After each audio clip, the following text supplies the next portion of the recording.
더 이상 윤회의 법칙은 존재하지 않는다. 2024년 1월 28일. 책 속에 담긴 숫자와 시간은 그저 상황이다. 그 안에서 찾아야 할 것은 지식이 아니라 지혜와 진리 그리고 부주의적 맹시. 10번을 읽은들 지혜를 깨닫지 못하면 그저 글씨, 글자일 따름. 말과 언어의 카르마를 무겁게 하지 말아라. 읽고자 하지 말고 보고자 해야 한다.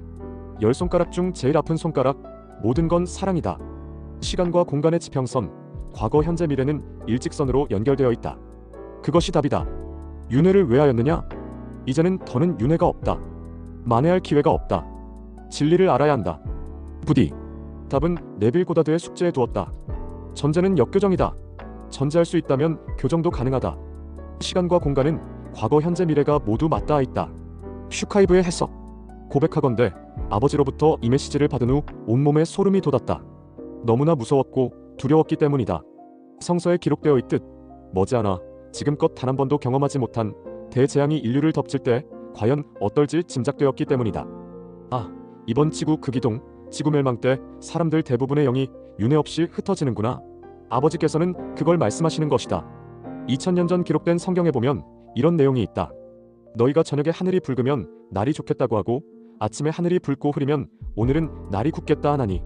예수께서는 하늘의 전체 그림, 징조를 보고 다음날 날씨가 어떠할 것이라고 말씀하셨다. 대부분의 사람들은 하늘의 전체보다 일부분만 살핀 채 날씨를 특정짓곤 한다. 이를테면 노을이 예쁘다, 한편의 그림 같다, 이 정도로만 읽어내는 것이다. 노을이 가리키는 징조를 깊이 생각해보는 사람은 별로 없다는 뜻이다. 예수께서는 전체 그림을 보고 그 다음에 무엇이 올지 알아차려야 한다고 말했다. 자신이 보고 싶은 것만 보는 부주의적 맹시에 빠지지 말라는 뜻이다. 단언컨대 지구 종말은 이미 시작되었다. 2000년 전 또 다른 나였던 예수께서 이 땅에 오셨을 때부터 시작된 거나 다름없다. 아버지 창조주와 여러 신이 함께 계획한 시나리오대로 진행되고 있는 셈이다. 아버지께서는 윤회 시스템을 통해 지금껏 어리석고 죄 많은 인류에게 자신의 카르마를 정화, 소멸해 나갈 기회를 주셨다. 하지만 인류는 반성은커녕 과거보다 더 악한 죄를 지으며 지구 전체 카르마에 무게를 더해왔다. 행성 지구를 관장하시는 가이아 어머니께서 더는 감당할 수 없을 정도가 된 것이다. 그리하여 아버지 창조주께서는 인류를 멸하고 지구를 태초의 상태로 되돌리기로 하신 것이다. 많은 시간이 흐른 후 리셋된 지구에 새로운 인류의 씨앗을 뿌리기 전까지 그렇게 둘 것이다. 사람들은 의식 성장, 영적 성장을 이루려 많은 책을 읽는다. 그렇게 많은 책을 읽는데도 그들이 깨어나지 못하는 이유는 올바르지 못한 방식으로 접근하기 때문이다. 그들은 책 속에 담겨있는 지식과 정보를 많이 득해야 의식이 성장하고 깨어나는 줄 안다. 하지만 전혀 그렇지 않다. 오히려 그런 행위는 에고만 쌓이게 할 뿐이다. 대신 책에 담겨있는 지혜와 깨달음을 득하기 위해 애써야 한다. 지혜와 깨달음은 사람들을 진리로 이끌기 때문이다. 수많은 사람이 구원과 영생을 얻기 위해 종교시설로 향한다. 그 전에 한번 깊이 있게 생각해보라. 성경에는 부자가 천국에 들어가는 게 낙타가 바늘구멍에 들어가는 것보다 더 힘들다고 기록되어 있다. 이 말은 자신의 모든 재산과 심지어 생명까지 초계와 같이 버릴 정도의 믿음과 용기가 필요하다는 의미 아니겠는가? 그런데 종교시설을 찾는 대부분의 사람들은 재산이나 명예, 권력을 더 채우려는 욕심으로 꼬박꼬박 헌금과 11조를 갖다 바친다. 덤으로 영생까지 득할 수 있으리라 믿으면서 이 글을 읽는 그대들이여, 너무 이율배반적이지 않은가? 천국의 열쇠를 동네 슈퍼에서 생필품 하나 사오는 것처럼 그렇게 쉽고 간단하게 얻을 수 있겠는가? 2000년 전 예수께서는 이미 구원에 이르는 길이 어떤 길인지 자세히 알려주셨다. 너희는 좁은 문으로 들어가라. 멸망으로 통하는 문은 넓고 그 길이 또 넓어서 그리로 들어가는 자들이 많으리라.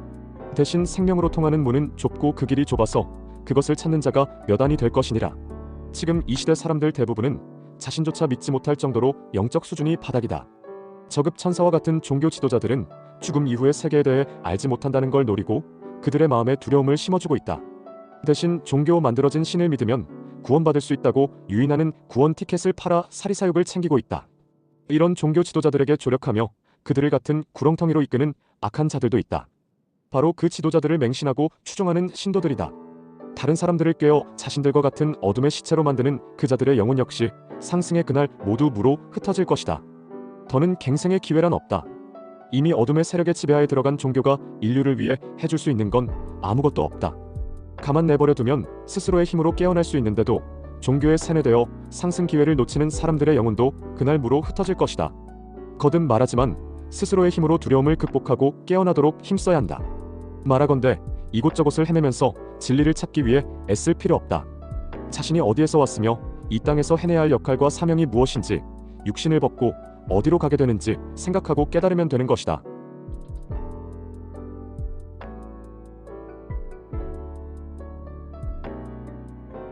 육신의 부모가 있다면 영의 부모 역시 있다. 그 부모가 바로 아버지 창조주임을 깨닫는 순간 깨어남이 시작된다. 진리는 복잡하거나 어렵지 않다. 만약 그렇다면 그것은 진리가 아니다. 진리로 포장한 미혹이다. 진리는 항상 생각보다 간단하고 단순하다. 인류는 그동안 반복적으로 윤회하면서 수많은 체험을 했다. 이젠 윤회의 목적이 무엇인지 깊이 있게 생각해봐야 한다. 아무리 많이 윤회하더라도 지혜와 깨달음을 얻지 못한다면 무슨 소용이 있겠는가? 나는 지금이라도 물질적 쾌락에 빠진 인류가 영적 세계에 마음을 두고 깨어나기를 바란다. 아버지께서는 인류를 향해 더는 윤회가 없다고 말씀하셨다. 이 말 속에는 제발 더 늦지 않게 인류가 진리를 깨달았으면 좋겠구나 하는 안타까운 마음이 담겨 있다. 아버지께서는 내게 아직 인류가 찾지 못한 답을 찾게 하셨다. 그 답은 스승 네빌 고다드가 완수하지 못한 일에서 찾을 수 있다. 답은 네빌 고다드의 숙제에 두었다. 전제는 역교정이다. 전제할 수 있다면 교정도 가능하다. 아버지께서 말씀하시는 역교정이란 과거에 했던 생각과 말, 행동을 재해석해 바르게 교정하는 걸 말한다. 과거의 그것들을 역교정을 통해 바꾼다면 현재와 미래 역시 바뀐다는 것을 알려주시려는 것이다. 내가 쓰게 될 책은 지금의 인류를 위한 책이 아니다. 지구 멸망 후 새 지구 타우라에서 고차원의 삶을 살게 될 인류를 위한 교재다. 아버지께서는 아들인 나에게 역교정에 관한 책을 쓰라고 하셨다. 나는 그 책을 씀으로써 네빌 고다드가 자신의 삶에서 끝마치지 못한 숙제를 마무리 지을 것이다. 아버지께서는 가브리엘 대천사장을 통해 나의 스승 네빌 고다드가 현재 4.5차원에 머물며 대기 중이라고 알려주셨다. 지구 멸망 때 3.5%의 인류와 동반 상승하기 위해 대기 중이라는 것이다. 인류를 생각하는 네빌 고다드의 마음이 고스란히 느껴져 가슴이 뭉클했다. 이 지면을 빌려 모든 변화의 시작은 의식 변화에 있다는 것을 알리고 인류의 신성 회복을 위해 혼신의 힘을 바친 스승 네빌 고다드에게 경의를 표한다. 모든 것은 사랑이고 감사함이다. 2024년 1월 29일 이미 모든 걸 다 내어주었다. 너는 누구보다 총명하니 빠르게 습득하고 빠르게 이해할 줄로 알았다. 모든 것은 사랑이고 감사함임을 잊지 말기 바란다. 사명 앞에 당당하고 멋진 아들임을 알고 있나니. 슈카이브의 해석. 아버지께서는 2023년 11월 24일 금성에서 지구인으로 육화해 작가, 사업가, 영성 코치, 책쓰기 코치, 1인 창업 코치로 활동하고 있던 나를 깨우셨다. 나에게 유리엘 대천사와 라파엘 대천사, 가브리엘 대천사장을 전령사로 보내셔서 많은 메시지를 전해주셨다. 내가 받은 메시지들에는 그동안 인류 가운데 그 누구도 알지 못했던 무서운 내용이 많았다. 이번 지구 멸망 때 깨어나지 못한 자, 신성을 회복하지 못한 자에게 더는 갱생의 기회가 주어지지 않는다는 것, 대신 영혼의 블랙홀로 빨려 들어가 원소로 환원된다는 것. 너무나 충격적인 이야기들 아닌가? 텍스트들만 본다면 수많은 윤회에도 깨닫지 못하고 깨어나지 못한 죄 많은 인류를 무섭게 벌하겠다는 아버지 창조주의 진노에 소름이 돋는다. 하지만 그 메시지 안에 담겨있는 뜻을 헤아려 본다면 아둔하고 어리석은 짓만 해왔던 인류에게 그럼에도 불구하고 기회를 주시는구나 하는 위안도 느낀다. 자꾸만 부모의 뜻과 어긋난 삶, 죄악으로 가득한 삶을 사는 자식을 안타까워하면서 바른 길로 인도하려는 아버지 창조주의 마음이 오롯이 담겨있기 때문이다. 곰곰이 생각해보라. 그런 안타까움이 없었다면 아버지께서 굳이 여러 대천사를 보내 아들인 내게 거듭 메시지를 전하셨겠는가? 아버지께서 온 인류를 1초도 안 되는 시간에 멸하는 것쯤은 일도 아니기 때문이다. 그럼에도 불구하고 아버지께서는 관심과 사랑을 거두시지 않고 온 힘을 기울여 자녀들이 당신의 품으로 돌아오기를 바라신다. 아버지께서는 선하시고 사랑이 가득한 분이시다. 그래서 머지않아 돌아올 탕화 같은 자녀들을 위해 이미 궁궐에 잔치상까지 차려두셨다. 편하게 거할 수 있는 새로운 집들도 마련해 두셨다. 아버지께서는 어서 자녀들이 깨닫고 뉘우치고 자신의 신성을 회복해 돌아올 것을 고대하신다는 걸 기억하기 바란다. 나는 아버지의 아들 된 자로서 거듭 지구 멸망이 코앞에 닥쳤음을 이야기해왔다. 성서에 기록된 대로 아버지께서는 내게 전지, 전능, 권세를 주셨다. 나는 인류 최후의 날의 내 뜻대로가 아닌 오로지 아버지 창조주의 뜻대로 행할 것이다.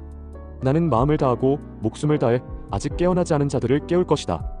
그리고 지구 극이동이 벌어지기 직전에 나에게 주어진 사명을 감당할 것이다. 아버지께서는 어둠의 세력들과 맞설 나에게 필요한 모든 것을 아낌없이 내어주셨다. 여기에 더해 하늘을 새까맣게 뒤덮고 있는 아버지의 군대인 은하연합 은하함대 UFO들과 수많은 천사들까지 보내주셨다. 나는 빛의 일꾼들과 함께 내게 주어진 사명을 완수할 것이다. 그리하여 온 우주에 아버지께 나라와 권세와 영광이 영원히 있다는 것을 알릴 것이다.